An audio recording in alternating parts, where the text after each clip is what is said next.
What's shaking, everyone? We're going to do another What the Deck for you again today. And welcome back to the channel. So today I'm going to show you my Nicol Bolas the Ravager deck profile that I have created for myself.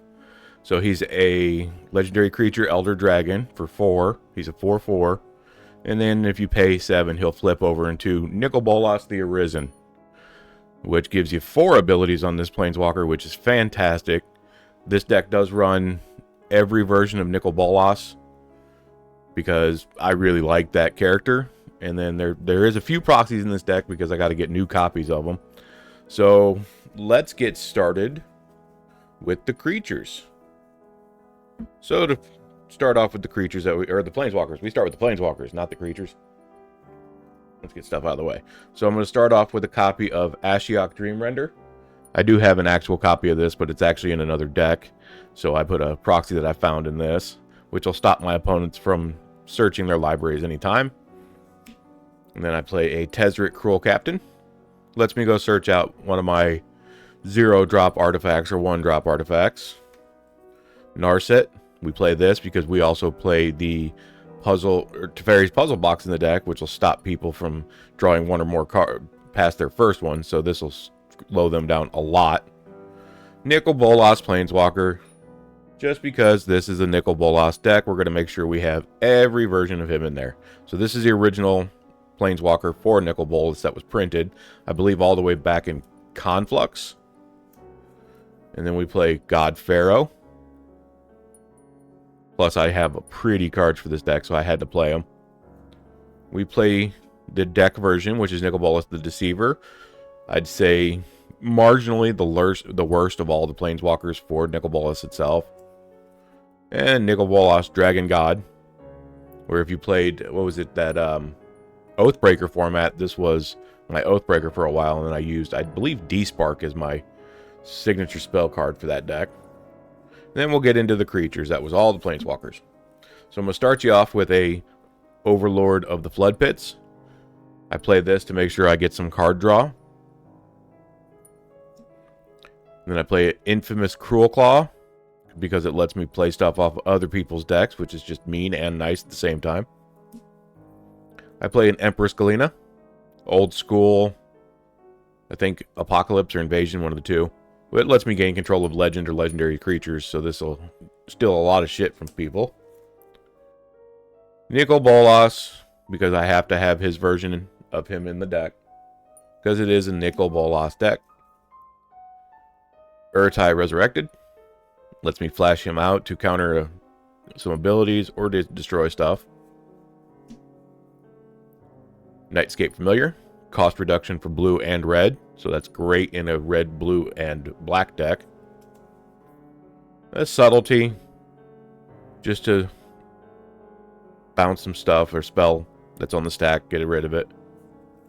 And my final creature for the deck is Sabo Tevok, which has protection from legends and lets me destroy target legend, which is also nice when you're playing in a commander format, obviously. So then after that, we're going to go into the sorceries.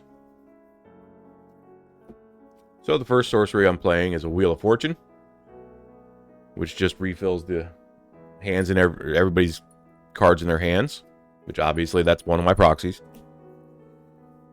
Demonic Tutor, because my actual copy is in my Liliana deck, so I play this version that I found here. I play a Deep Analysis, and I made sure I got the Nicol Bolas art to get some draw for myself. Merchant Scroll to let me search out those instant cards that I might need. Show and Tell, because we play Omniscience in the deck, and if we can get them both in hand, it's fantastic to throw those out there, but if it's late game, just let you throw something big out. I play Beholder's Charm Ray, which is bribery. Lets me go into an opponent's deck and steal one of their cards. It's just fantastic. Duress, to control their hands early on or later in the game. Chainer's Edict, to get rid of some creatures. As you can probably tell, this is kind of a control deck, so it's all about making my opponents just basically hate me. Personal Tutor, lets me search out a sorcery card, which I usually go get the Show and Tell with this one. Expropriate. Obviously want to make them extra turns, because why not? And there's a card I play in this deck with it, which is Illusion of Choice, which makes me choose for them, so I can choose a bunch of extra turns or all their stuff if I want to. Then I play a Thoughtseize, another control for the hand. Then we'll jump into the instants, which there are a lot of in this deck. So the first 5 that I have here are all proxies because I had copies, but I needed something else. So Fierce Guardianship, again, if I have my commander out, I can counter something. Cyclonic Rift, because you just want to bounce a whole board. Force of Negation, again, great counter spell. Force of Will, countering again. And Mana Drain for some more countering. Then we have a Brainstorm. Lets me get some cards that I want in hand and dump a couple that I might not want. Diabolic Edict forces somebody to sack a creature. Cut Down, early game, this is fantastic. Just pops out something, sometimes even a commander right off the bat. Murder, destroy something. An Offer You Can't Refuse, another great counter non-target creature spell.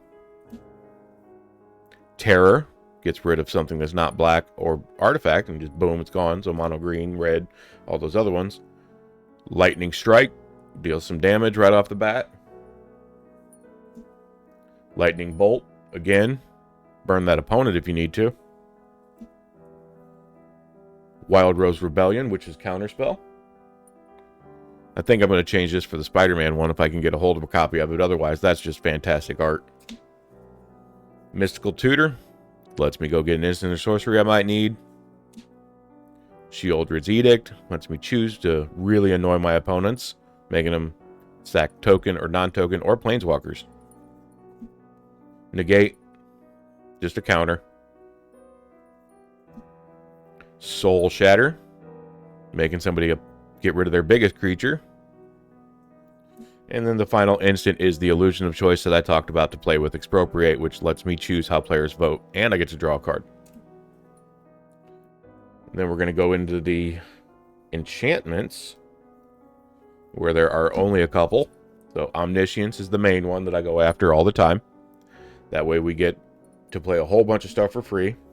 I like to play Unstoppable Plan, just to untap a whole bunch of stuff at the end of my turn, or the beginning of the end step. Rite of the Dragon Caller, because I play a lot of instants and sorcery in this deck, I can get a lot of 5/5 red dragons, which will help with some other stuff that we have in the deck. And then Frozen Aether just makes artifacts, creatures, and lands come in tapped for my opponents, again, just to annoy them.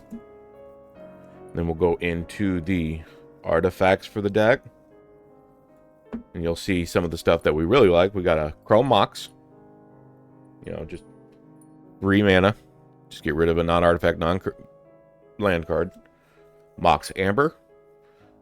Get that out as long as I've got the legendary creature, it's great, or a planeswalker. A Lotus Petal for early game. I wish I knew who wrote on this one, because I hate that. Mox Jasper, because we can get my commander is dragon, but I can also get those 5/5 dragons out, so this card is actually pretty good in the deck. Mox Diamond, because you just need a copy of this if you're going to play a lot of 0-drop stuff. Then we got a Sensei's Divining Top to help us control the top of our deck so we know what we're getting. Ruby, Jet, and Sapphire medallions. Those 3 will help us for cost reduction more, along with the Familiar that you saw earlier. That way we can play stuff a lot cheaper, because some of the Nicol Bolas casting costs are really high. There's the Teferi's Puzzle Box that I spoke of earlier. I play that with Narset, so then I get a whole bunch of cards and they get nothing.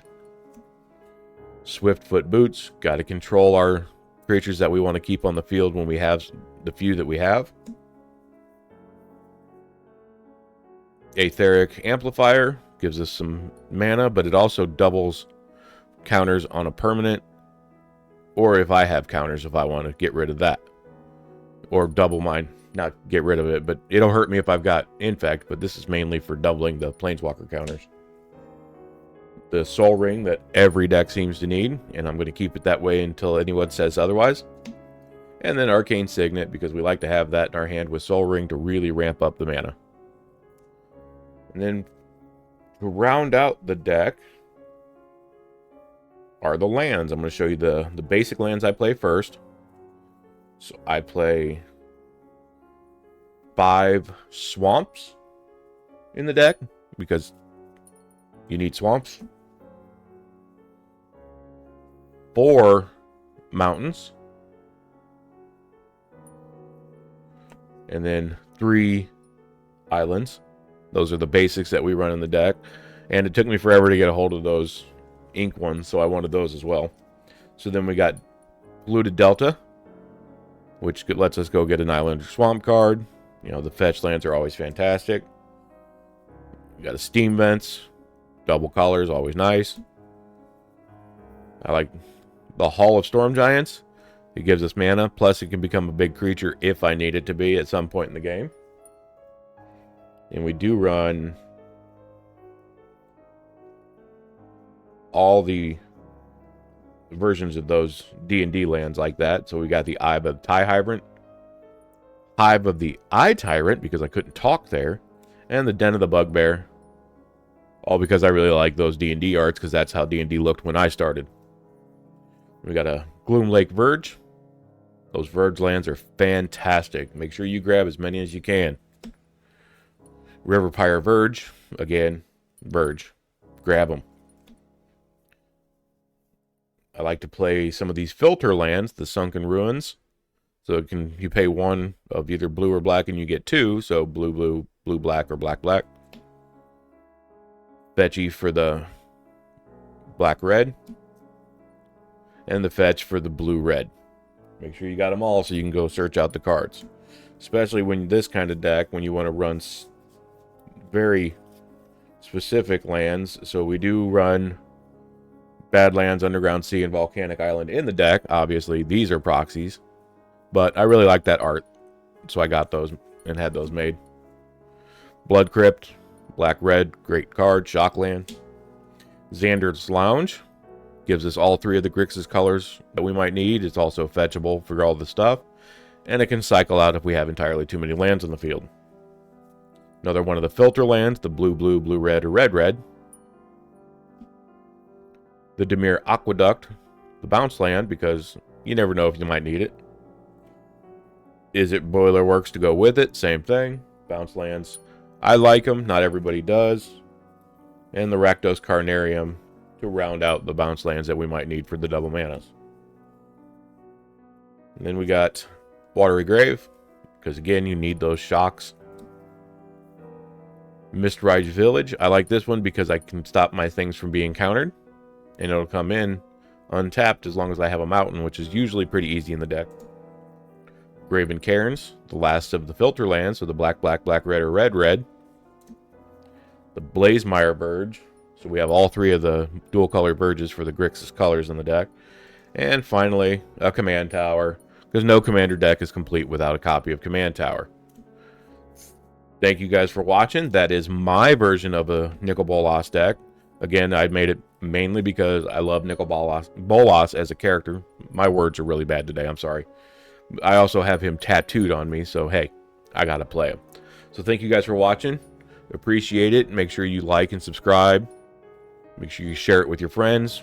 Get us up to at least 100 subscribers as soon as we can. That'd be fantastic. And as always, game on.